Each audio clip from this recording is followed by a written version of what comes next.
It was a rainy Friday evening in Atlanta. Emma sat on the couch, blanket wrapped around her, watching Netflix while waiting for Liam to return from the gym. They'd been dating for almost a year, and things felt perfect. Or at least they did until the last few weeks. Liam had been distant, checking his phone constantly, stepping out to take work calls, and guarding his phone like it held national secrets. Emma tried to silence the gut feeling clawing at her. But that night, something changed. Liam came home, tossed his gym bag on the floor, and headed straight to the shower, leaving his phone, unusually, on the coffee table. Unlocked. It was never unlocked. Emma stared at it. Her heart raced. She wasn't the type to snoop, but the phone almost felt like it was daring her to pick it up. She hesitated, then reached for it. The first thing she checked was his messages. Nothing unusual. A few group chats with his friends, a random text from his boss. All clean. But when she opened Instagram DMs, her breath caught. There were dozens of messages to someone named Alyssa. She clicked on the thread. Liam. Missed waking up next to you. Alyssa. Me too. Last night was perfect. Liam. Wish I didn't have to pretend with Emma. She has no clue. Alyssa. How much longer are you going to keep lying to her? Liam. Not sure. I hate hurting her, but I can't stop thinking about you. Emma's vision blurred. Her heart pounded louder than the rain outside. She scrolled further. Photos. Him kissing Alyssa at what looked like a beach house, not one Emma had ever seen. There were messages dating back 3 months. 3 whole months. She quickly took screenshots and sent them to her email. Her hands trembled as she backed out of the app and placed the phone exactly where it was. When Liam came out of the shower, towel around his waist, grinning, she forced a smile. Hey, want to order dinner? He kissed her forehead. Sure, babe, you pick. She nodded and stepped into the kitchen, trying to hold back tears. But her mind was spinning with one question. Why? The next day, Emma didn't confront him. Instead, she planned. She went to her best friend Lily's place and told her everything. They spent hours going through screenshots, talking through every detail.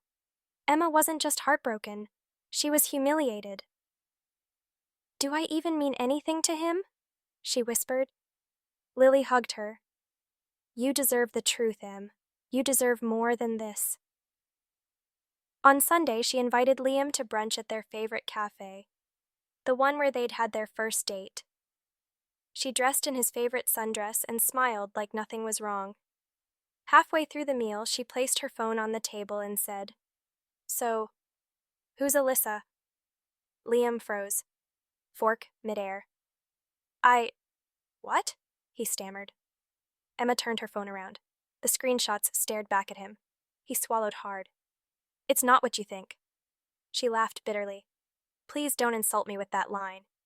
He fumbled for words, trying to explain that Alyssa was just a mistake.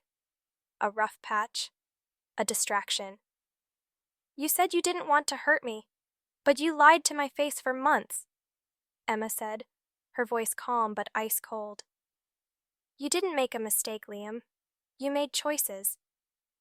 People around them had started to notice the tension. Liam looked embarrassed, leaning in. Can we talk about this privately? Emma stood up. There's nothing left to talk about. She walked away, heartbroken, but empowered.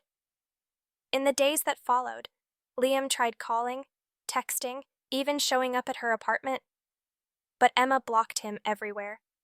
She wasn't going to give him another chance to break her. Weeks passed, and the pain began to fade. She started journaling, going to yoga, and focusing on herself. She even joined a local book club. One day, she posted a story on Instagram with the caption, Sometimes the truth hurts, but it also sets you free. It wasn't long before her DMs were full, not with pity, but with messages from women who had gone through the same thing. Her story had struck a chord. She turned it into a blog post. His phone unlocked the truth. How I found out I wasn't the only one. It went viral. Emma wasn't just healing, she was helping others heal too. 6 months later, Emma was sipping coffee at a bookstore when someone tapped her shoulder. "Excuse me," said a guy with kind eyes and a gentle smile. "Are you the girl who wrote that blog about cheating?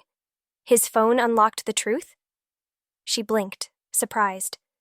"Yeah, that's me. My sister shared it with me. It was powerful. I just wanted to say, thanks. It reminded me to be a better man." Emma smiled for the first time in days without any sadness behind it. "Thanks," she said. "That means a lot." She realized something then. The truth had hurt. Deeply. But it had also brought her back to herself. And that was the most important truth.